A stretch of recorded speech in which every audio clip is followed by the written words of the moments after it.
Okay, I'll take your answer, but I'll go a step further. Would you say then if there's more deer in a certain patch of mountains or a certain, south side of this mountain range or north side of this mountain range, or, the deer, there's a lot of deer, a lot of javelina, there's going to be more lions, or do they naturally spread themselves out? I mean, there's got to be some, if you were to just say, we're going to go to the Galeros today, or we're going to go, I mean, are you going to just try and go kind of where you can get around good and you know that there's lion sign? Or I guess I'm trying to, you're saying lions can be anywhere, but is there, do you find them around high densities of javelina, high densities of deer? Is there a more common place for them? Sure, and that only makes sense that, if there's a higher prey base for them, that area is going to be able to support more lions. People ask me that all the time. What are there more lions down here than up in northern Arizona? For the most part, I want to say yes, but then, man, Randy and I will hunt around up there and find just as many lions as there are down here. But I think on average, we get more rain, so this type of habitat tends to support more prey species, from rats to all the way up to there's elk living down by Wilcox, so there's the whole range of so I think the lions can tend to live a little closer together down here. But I get asked that question by deer hunters. Well, the lion moved in, my buck's not coming in on camera anymore, and the lion must have got him. And that lion, there's probably always been a lion in that canyon. That giant buck, I don't know if you saw that Mark Hardy just killed on this early hunt, that 132. That thing's a monster. Yeah, just unbelievable whitetail. And Mark's been on that buck for 3 years. And for all 3 years he's been hunting that buck, there's been a lion on that camera. Whether it's the same one, I know there's been at least a tom and female in there. And he's always, you need to come in here and get this lion out. He's going to eat my buck. And there's a chance he could have, but shoot, that deer got that big. And those big deer and elk, and they survive every year living with those lions. They know how to survive them, and they don't wipe out everything. That's one thing that always drives me crazy is, and it's a lot in the ranching community, is that lions are these evil creatures, and we need to wipe them all out, and they're going to eat all the deer and eat all my cattle, and that's just not the reality of it. Those lions have been around for 11 million years. I think they've had enough time to eat everything on the planet if they were gonna. It's just not how it works. Do lions eat each other, and if so, why?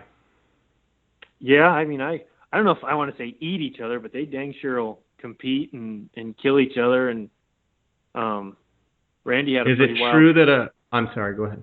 I would say Randy had a pretty wild story. About 5 years ago, he was trailing a tom and a female track down a canyon, about a mile or so. All of a sudden, his dog started barking treed, but it was kind of a funny tree bark, he said, and I wasn't with him. He was by himself.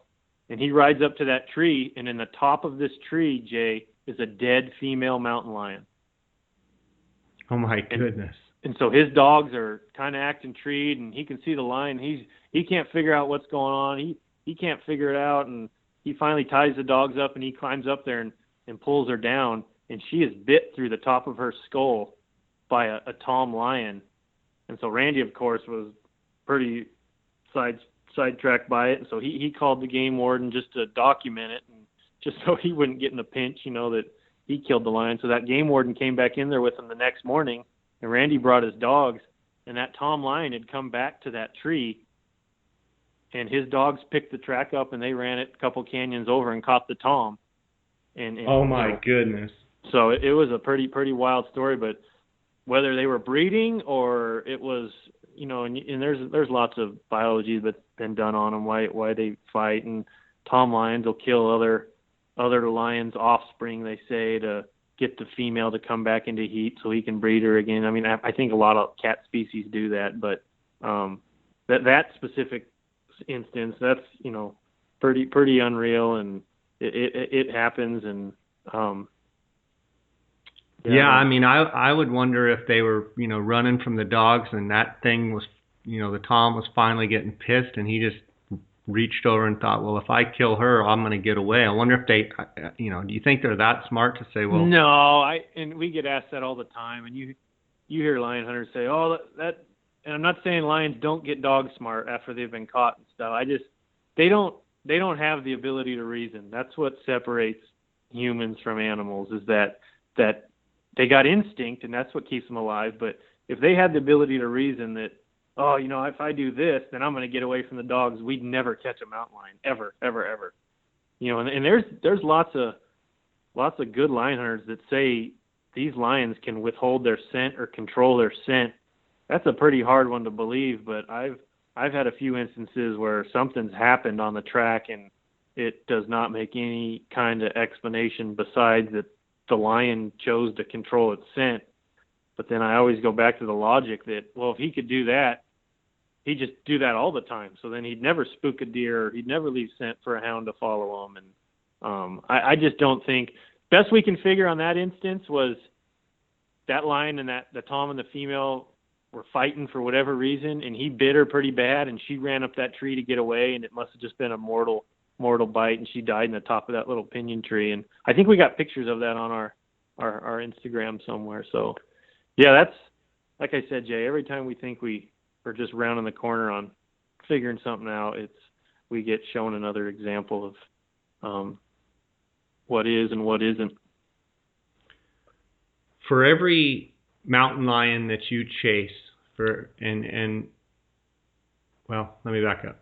For every lion that you chase, how many of them are a tom and how many of them are a female? Oh, that's pretty random, Jay. I'm 50-50?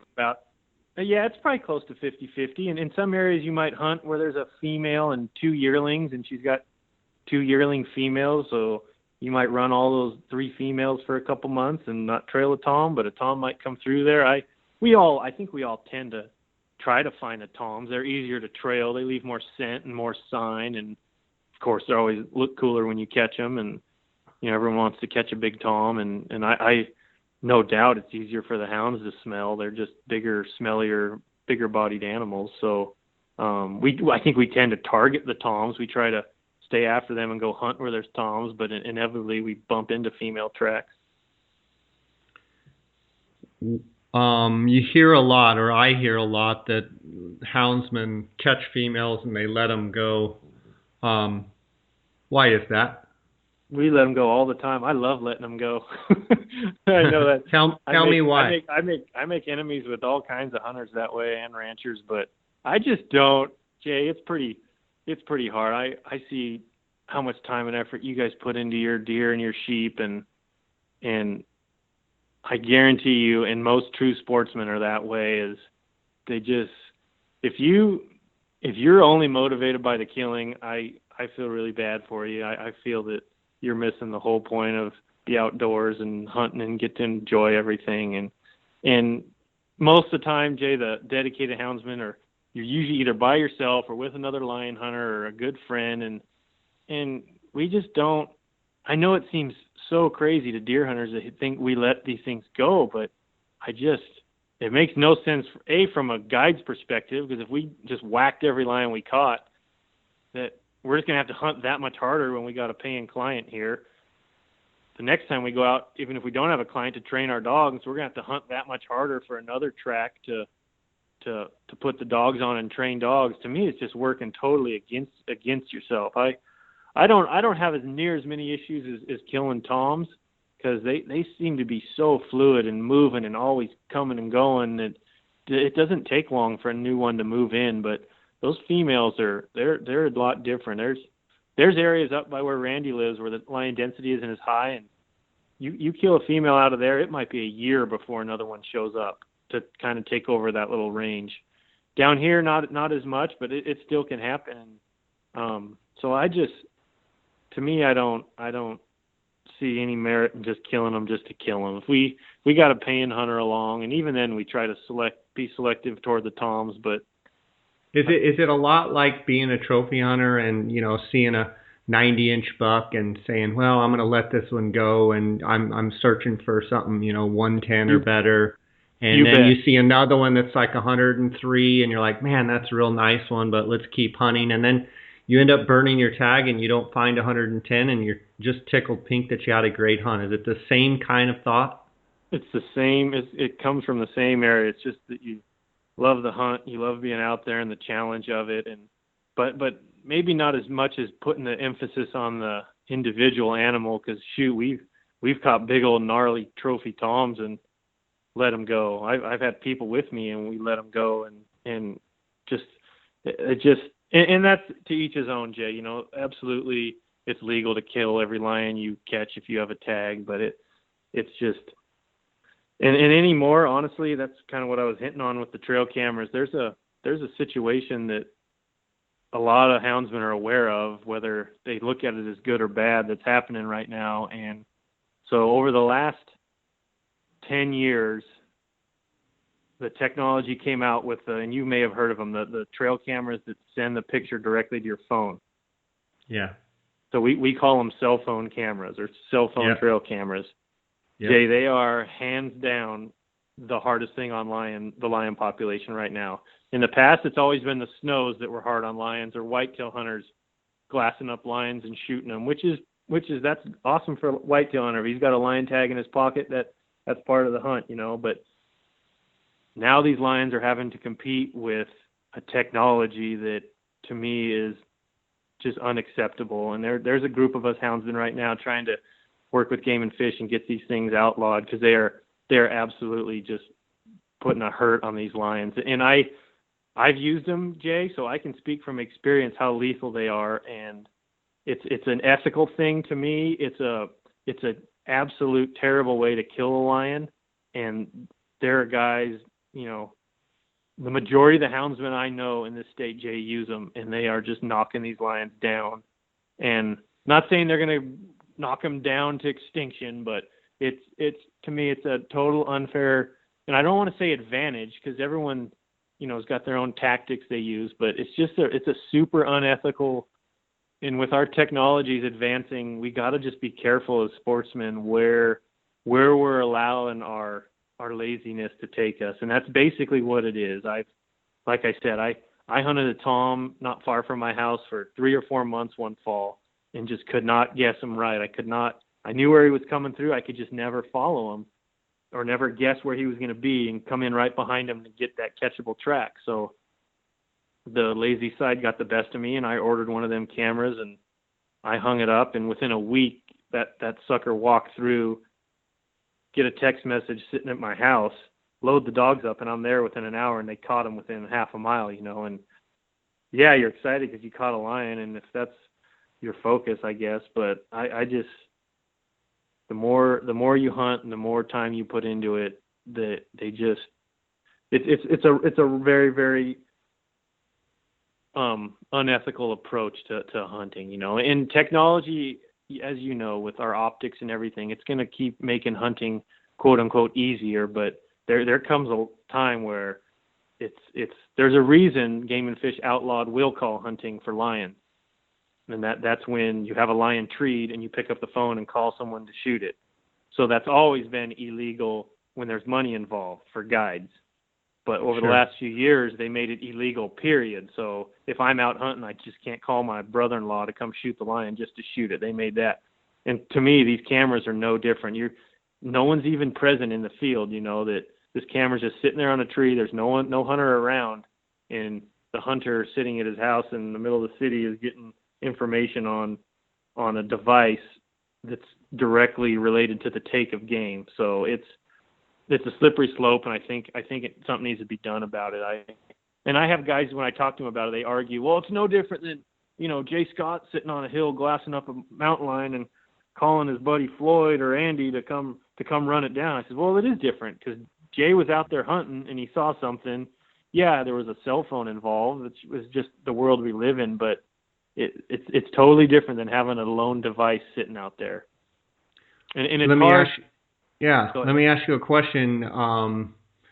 You're not necessarily saying that the cell phone camera is the problem. What you're saying is, because you can act very quickly on that information, that's the problem. Meaning, you would be, I assume, okay if cell phone cameras were okay, but you could not say hunt a lion for 24 or 48 or 72 or whatever. There could be a time frame where you could get the photo and, hey, I can't hunt there for 48 hours. And what you've told me before is, 6 to 8 hours. You're well behind the lion. Would you be more okay with that, or do you want to see it totally outlawed? I mean, is there an acceptable timeline that you would say? And you bring up some great points, so I'm curious your opinion here. Yeah, and it's a slippery slope for sure. It's that gray area that all these, the whole drone thing. They won't let us. You can't have a drone. It's technically an aircraft. You can't. If you were out on one of your sheep hunts, Jay, and you wanted to get some video of a sheep with your drone, that's illegal. You can't. You're just getting video of them, but it doesn't matter. It's an air. So that's another thing that I think we're still kind of getting a feel for what we should allow and what we shouldn't. But so yeah, the hardest part about catching a lion with dogs, Jay, is finding that catchable track. And for the most of us, that's what we enjoy, is the hunt for that track, because you'll bump on old scent here, and there was a lion here yesterday morning, and they can kind of smell it, or he was here 12, 14 hours ago, and they can trail it a little bit, but we're not going very far. And then all of a sudden, when you hit that catchable track, it's like deep sea fishing. You're just trolling, and you finally get that strike, and it's exciting. I don't know how much you've been out with the dogs, but you're obviously more than welcome to come with us anytime. But it's a pretty exciting hunt, especially when you've had the long, hot, hard days of nothing. So to get that catchable track, that's 90. I shouldn't say 90, but it's a big percentage of the hunt. And so you got this camera sitting there that totally eliminates all of that. It takes the whole hunt out. Most dogs that have been on any kind of game can catch a 2-3 hour old lion track. It's just, you just drive up to that camera and dump the dogs out. And so yeah, we've discussed that. Is it a okay, we don't allow it within 24 hours, or you don't allow it at all for lions and bears? Bear hunters are using them too. And those cameras originally came out, Jay. I don't know if the companies foresaw that angle coming, but it was for these guys that, live way away from where they're hunting, and they don't want to spend all the fuel driving back out there, so their cameras can check in remotely, so to say. I can see that, and I can see those guys' argument, and for a deer hunter, for you put one up on one of your deer spots, and your big buck comes in, and you're sitting at your house that evening, and it sends you a picture there. He's like, okay, he's there now. Realistically, you're not going to drive out there with your gun and your binos and glass him up and shoot him. It's just not that applicable for that. But for the scent aspect of it, when you're hunting with scent dogs that are following by scent, the freshness of it, it's absolutely a totally different game. So I'd like to see them not be used at all for, you can't pursue a lion or a bear off of them, or anything you're running with the dogs, and that might be a way to do it. They only outlaw them to the hunting of dogs, but it's not going to solve it, Jay. It's only going to keep the honest people honest, and because the guys that are using them now to wipe these lions out, they're gonna say, oh, I just had it up for deer, and a lion happened to walk by. I didn't. So but to me, it's an issue that needs to be addressed, and we're doing our best to work on it. And there's a few states already that have outlawed them, so hopefully it'll, as far as lion and bear hunting. But and it might be easier for them, Jay, just to outlaw them in general. And when we first brought it up to Game and Fish, they were so against it. They said, absolutely not. We'll never get rid of trail cameras. It's just too hard. And I said, you guys, this is a totally different beast. The regular trail camera, heck, we use them. We love them. They help you pattern an animal. Yeah, they're a technological device, but they don't provide the advantage that these provide. To me, it's you're bringing up a whole nother issue, and I see it in fishing. I see it in hunting. Everybody is at a certain different level in their, wanting to catch every fish in the pond, wanting to keep every fish in the pond, to, no, I only keep the ones over certain size, or, wanting to shoot every coyote that they come across and kill them all. And then it's, no, I only want to shoot the the mature coyote, or the mature bobcat, or whatever it may be, the mature deer. And then there's the people that they have to fill their deer tag every single year, and I'm going to kill a deer, and maybe they're doing it because they're eating the meat and that's what they live off of. And then there's people that they just have to kill a deer every single year. And I think you've kind of hinted, I'm curious about your opinion. I assume there's houndsmen that it's all about the kill, and the success of it is, did I catch a lion and kill it or not? And if I didn't, and then I would assume the more mature, what I've seen in fishing and in hunting, the longer someone does it and the more that they do it, the more they realize it's the love of the game and the love of the sport more than the success photo, and more than being able to say, I trailed 32 lions this year, and we killed 21 of them, or it's more than a stat. Thoughts? Yeah, Jay, you're right on. I think it's just and it's a very touchy topic to even hit on, because the guy that doesn't want to kill everything that walks, he doesn't have any more of a right out there than the guy that wants to kill everything that walks, as long as he's going about it legally. It's just I think it's how a lot of us were introduced to the outdoors and how we were raised. But I remember one time when I was just starting hunting. I was 14, 15, and my buddies and I were going out quail hunting, and we were shooting quail and rabbits and everything that moved. And you don't know any better when you're a teenager. And I remember my dad looking at me one day when we were out hunting, and he says, "You know what, son?" He says, "One day," he says, you're gonna get over all that and just enjoy the hunting part of it." And I had no idea what he meant at the time, and anymore I think I'm turning into that, and I laugh about it, thinking when he told me it, I was like, "Oh no, I'll always enjoy this part of it," but I just don't. And so there's that whole aspect of it, and then it's men are involved, Jay, so there's egos involved. So naturally, guys want to catch every fish in the pond and say they caught more fish and brought them home than you did, and lion hunting's no different. It's guys think that their success as a houndsman is measured by the number of dead lions they can have pictures taken next to. And to me, and the funny thing about it, Jay, is two of the best houndsmen in the state, hands down, catch the fewest lions of any lion hunters I know. It's completely backwards from what you'd think, but if you're in it for the dogs, and you have the right kind of genetics and blood and training methods with your dogs, you could shoot 50 lions out to them in a winter, or 2 lions out into them in a winter. And the next winter when you hunt them, they're going to hunt just as hard and be just as good at dogs. It has, and that could be a lot of it with lion hunters. They think, "Oh, I got to get my dog on a dead lion. I got to get my dog on a dead lion." We got a dog right now, Jay, that's a 3-year-old. She's seen 1 lion in a tree just because she's either hurt the day or she was on the other side of the mountain with the other lion hunter. You know what I mean? She's a 3-year-old, so she's been out on plenty of catches. She just didn't happen to be at the tree, and she's one of our hardest hunting, most reliable lion dogs. And we have dogs that we show 20 dead lions to with clients, or whatever reason we end up taking them, and they aren't any better for it. It's not so I don't buy that it makes better dogs. So I don't understand the thought process, and I've learned over the years, Jay, you're not gonna, a man. You're not gonna make everybody happy. Yeah, and you're not usually gonna convince those people that it's wrong. It's just there's that kind of aspect of how you were exposed to it, and lions are even worse, that they've been such a just beat up species since for centuries, because they eat people's calves and they eat people's deer and they compete with everything else. So it's just a very strange subject, but I still think we can't lose sight of what's the ethical way to hunt and what's not, and those technologies can go too far, and that's one of them that does. Well said. Let's take a quick break here. I'm super happy to announce that the Go Hunt Insider has just launched the newest insider state, Oregon.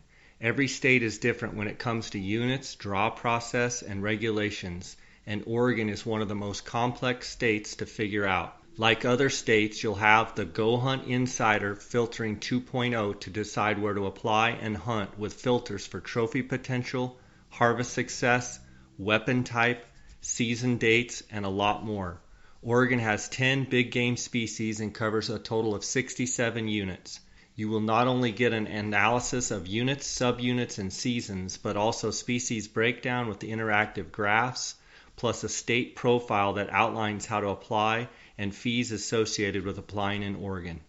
Go to gohunt.com/jscott to sign up and receive a $50 KUIU gift card just for signing up.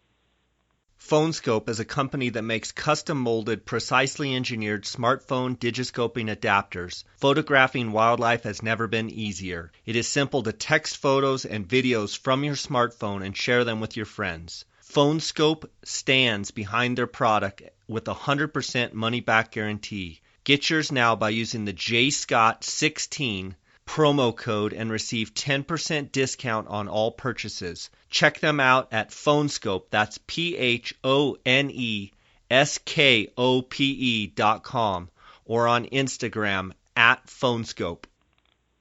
Okay, Andy, I want to talk to you about, you touched on it, the attitude and the heart and the desire of your dogs. And each one has its own personality.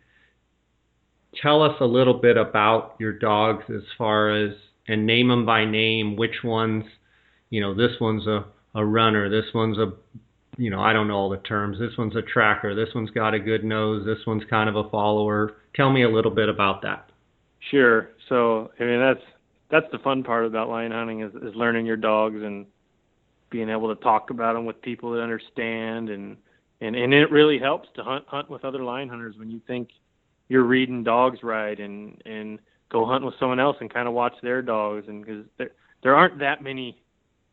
Put it like this: there's only so many ways you can put a dog on a lion track, Jay. You can hunt from a vehicle and you find the track and then put the dog on the scent and encourage it to trail it. You can hunt free casting, it's called, whether you're on horseback or foot. You're just hiking through the mountains with your dogs and they pick up the scent. So much of it is instinctual, and people will say, well, how much of it's training? How much of it is the dog's breeding? And that no one knows. 50-50, I don't know. Anymore, honestly, I think it's way more genetics. The dogs that have started the easiest for me and us over the years have just done it so natural. I have a young dog right now. His name's Chigger. He's a 2-year-old. I got him from a guy. The dog sat on a chain till he was 18 months old. The guy just didn't hunt him. He thought he was going to, but he never did. And I had some similar blood to him. So I said, yeah, I'll try him. And Jay, within 3 lion tracks, not catches, tracks, that dog was trailing lions. Like, he just knows. It was just in his blood. It was just in it. And I've had dogs we've showed 15 lions to. Like, they caught them and we jumped them or shot them out with hunters. And the dog's sitting there barking at it. And the next time the dogs strike and all the other dogs are hunting scent, that dog goes over and just doesn't have any interest. It's just all, there's very, like you said, they all got their own personalities and individuals. And the best way I can describe it is they're like a football team. They all got their job. It wouldn't do you any good to have, if you have a pack of 10 dogs, to have 10 strike dogs. They all are striking, but if you don't have that dog that's good at figuring out a lose, we call it, where the lion does something tricky or the scent disappears for whatever reason. So, the dog's got to figure out, leapfrog another 100 yards to pick the scent back up. Some dogs are really gifted at that. Some dogs are a lot better at working through hard spots where that scent gets really tough and they can really grind on it and smell footprint for footprint where that lion walked. Whereas some dogs don't have that kind of drive to do that. They want to run with their heads up and go look for it on the brush. And so, I have a little of everything. Not a little of everything, but I definitely have some dogs that do some things better. I have an old dog named Robin. She's a 9-year-old, and she's kind of a big, fat, round, yellow dog, but she's kind of who I look to and lean to as far as if the dogs hit scent and they strike and you can't see a track, I kind of look to her, because just because a dog will trail a lion doesn't mean he won't trail a fox or a ringtail cat or a bobcat. Quadamundee. Quadamundee. Those dogs they want to hunt so bad. It takes a lot of years of just honing them down that we're only hunting lions. So she's kind of my check dog, we call it. I have a little plot dog, a little black fat dog that everyone laughs at. They say, "Oh, you hunt with a Labrador, huh?" She's just an ugly little. It doesn't look like a leggy dry ground hound at all, but that little dog will catch most of my lions. She doesn't hunt that hard for the strike, but when they strike it, everyone's playing catch up to her. She just takes it away for whatever reason, and she's a coon dog from Oklahoma. So you just got to try them, and for whatever reason in her brain and her genetic makeup, she just really likes to run the lions. And I have another dog named Lola that's a little walker dog that she's not real. She hunts hard as anything I got, but she doesn't. We say she doesn't say much. She won't. When she smells the lion scent and is trailing it, she's not barking, making a noise. So she's kind of. I got to watch her, and I can just read her by her body language and how her tail's wagging if she has the track, and if she does. But when it comes down to those last few hundred yards where they got to really put pressure on it to put the lion up a tree, she's usually right out in front. One of my top two dogs. So yeah, and over the years, your packs change and evolve, and just they say there's 100 ways to kill a hound, and the hound knows 99 of them. He just dogs. We lose them in the most ridiculous ways. They get hit by cars, and accidents. I'm talking. They get some weird disease, and so you got 2, 3, 4 years into these dogs, and they die for no reason or go blind for no reason. And so you constantly got to be building and recruiting, and it's kind of the fun of it. But Randy lost. I think he had 8 dogs last winter, and he had 3 die for no reason, like 3 really good dogs. So he went from 5 or 6 really good trailing dogs down to 3, and that's a pretty rare example. But one died. She had heat stroke, and it got too hot. Another one died for some unknown cause, and another one was a little older, so she probably had a cancer or something. So but over the last year or so, he's started some other ones and kind of rebuilt, and it seems like just when you get on top, something happens and you're back down. So. And you're always having to bring other dogs up, because you're always, it's inevitable that they're getting hurt or you're losing them, and you're always having to bring fresh dogs up. You bet. Have you ever been trailing a lion and the dogs make a loop and the lion comes running right back by you? Yeah, that's happened. We had you're following up and hear the whole kit and caboodle comes running right by you, the whole pack train. Yeah, Randy and I were hunting up on the rim of Oak Creek one winter, and it's I don't know if you've been up there, and it's straight off the side of that thing, and we're riding along that rim, and our best dog struck. But we always say with the dogs, especially lion hunting, if it's fast, it's trash. Meaning they don't run lions fast unless that lion's right there. So chances are better than not, if the dogs blow up and go 9-0 from the gate, it's probably not good. You want to think it is, because you're like, oh, this is exciting, but it usually ends up bad. And that's, so you got to really know what dogs to listen to and what dogs to read. And so our best dog blows off, and they drop right off the side of this. I'm talking almost straight up and down oak brush face. And Randy and I are sitting there scratching our heads going, what is going on? And so we tied the mules up about 20 yards apart. And we walk out to the edge of this canyon, and we can hear the dogs down there. We can hear I still got you?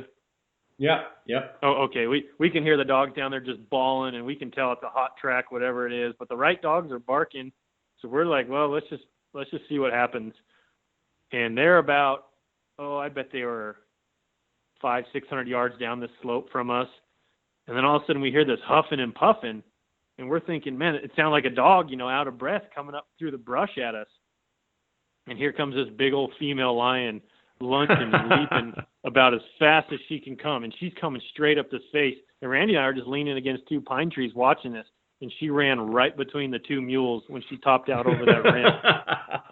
And it was pretty wild. We both looked at each other like we were aliens, like what just happened? And it was pretty cool to see the dogs come single file line right behind her, and they ran her down another half a mile down the rim and caught her, and that was, I'll never forget that one. That's awesome. That is cool to hear that.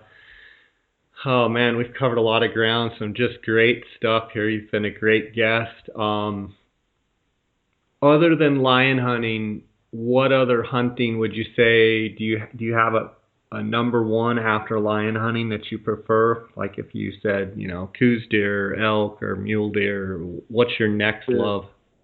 Well, just coming off my first elk tag in a decade, I'd have to say archery elk hunting is about as ultimate as it gets. But like I mentioned, I got started in the outdoors bow hunting, so I hunted traditional archery for about a decade and had a lot of fun doing that. And every winter I'll try to go out when the whitetail are rutting and the mule deer are rutting, and go out with some friends and glass and we do a little spot and spook, we call it. Usually what it ends up being, we don't have too much success, but that bow hunting is pretty fun, especially down here, as you know, where you can glass and see a lot of deer, and that sure is a fun time for me. You're being humble, and you're being a little sly as well. You're pretty hard on the deer yourself, so I know the truth about you and the deer. So anymore I feel guilty shooting them, because that could have fed another lion. So I want to end by asking you a question. Dar and I go to Mexico a lot, and deer hunting, and I do Gould's turkey hunts down there as well. And I've seen a lot of lions out hunting in Arizona and all over the Southwest, but mainly I would say 75% of the lions. I've seen over 40 lions, and wow. I've only been lion hunting with Floyd Green with dogs one time. So I mean, all the lions that I've seen have been with my binoculars, but that's impressive. 75 or 80% of those have been in Mexico.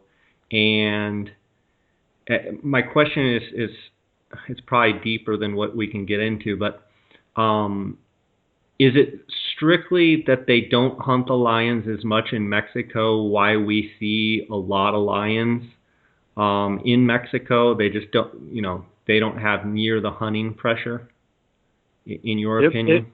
It must be, huh? But you guys also see a lot of deer down there too, so that whole myth. Well, that's true. I mean, we see a lot of deer. Yeah. I think so, Jay. I don't think the general public hunting population is down there. I don't think lion hunting's the cool thing to do down there, like it seems like it is up here. So everyone that can fill up a dog bowl full of food owns a hound, So I don't think they get the pressure. But I've always heard, Jay, and like I said, this is more of the rumor mill, is a lot of those ranches down there use poison that we've outlawed here in the States to control the predators, mostly for their probably cattle crops.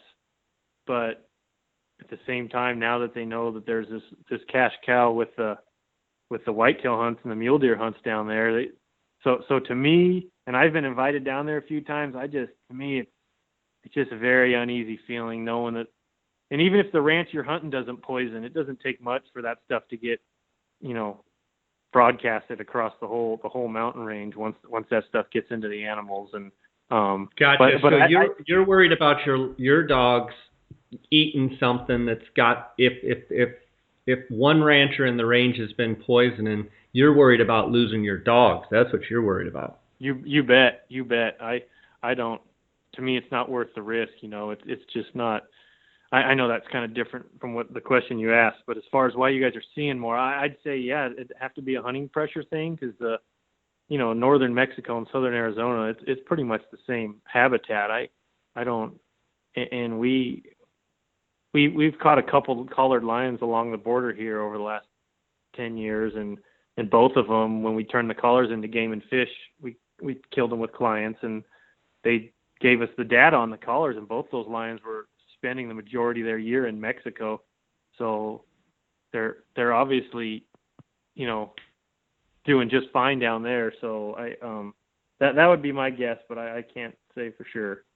I have known the owners of the Outdoorsman's in Phoenix for over 20 years. They are the authority on optics and hunting gear. Outdoorsman's is the leading designer and manufacturer of high-quality tripods, mounting accessories, and pack systems for all hunters. Their customer service is the best in the business. Go to outdoorsmans.com or call 1-800-291-8065 and use the J. Scott promo code to receive 10% off any products. Reel game calls featuring the elk reel.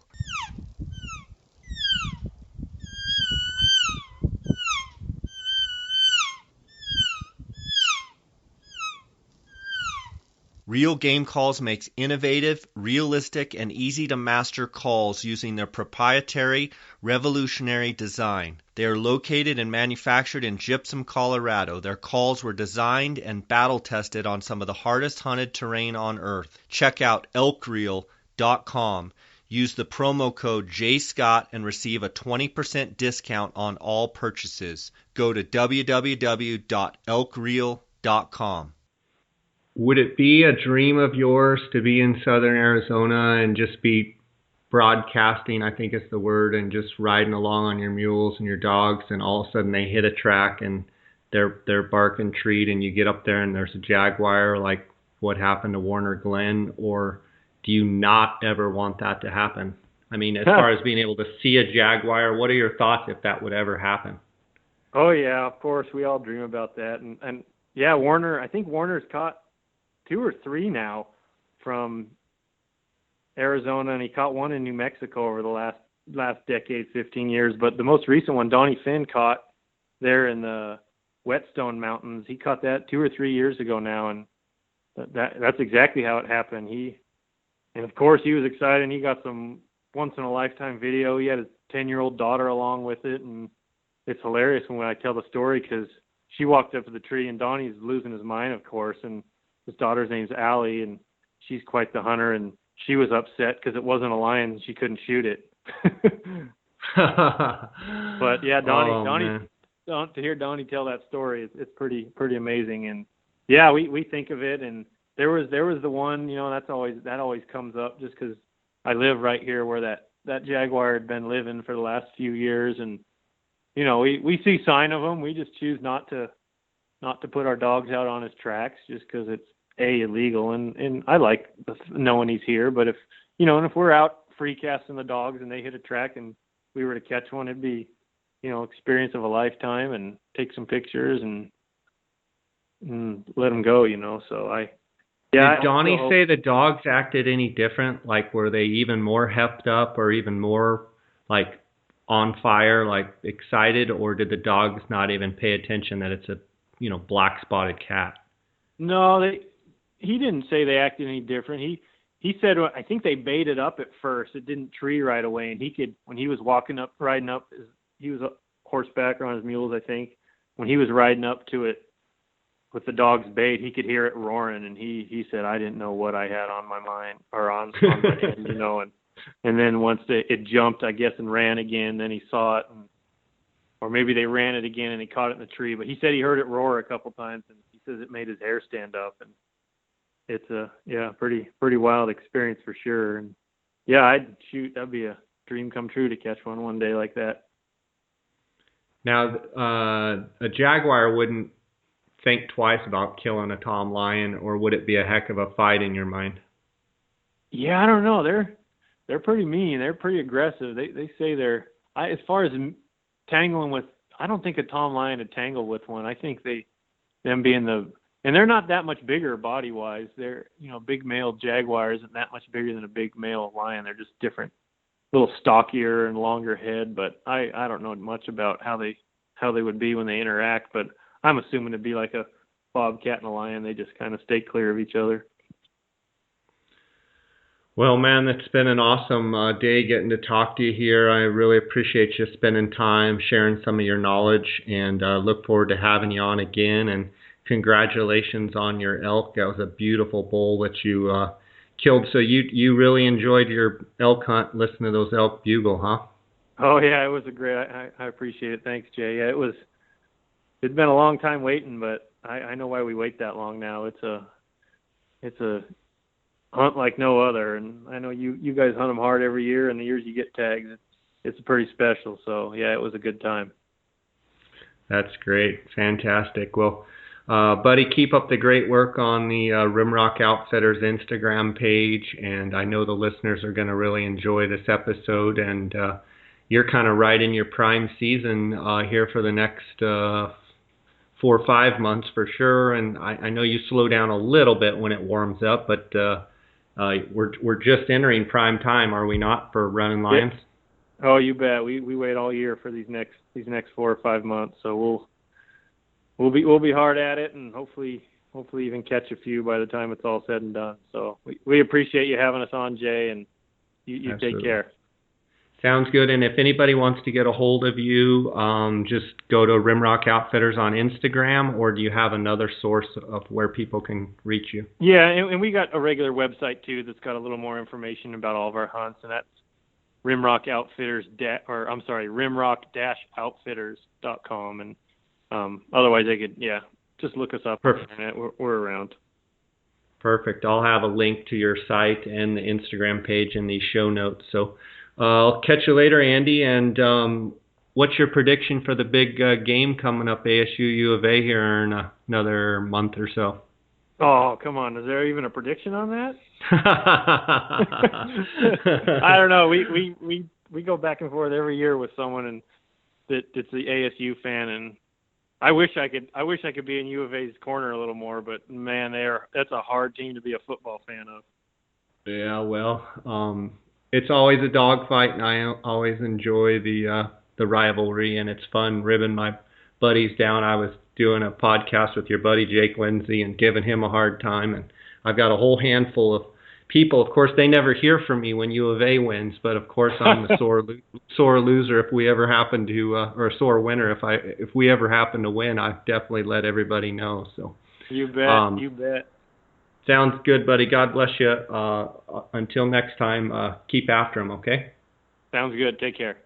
Guys, thanks for listening and supporting my podcast. If you would, please go on iTunes and leave me a comment and leave me a 5-star rating. That helps our placement on iTunes.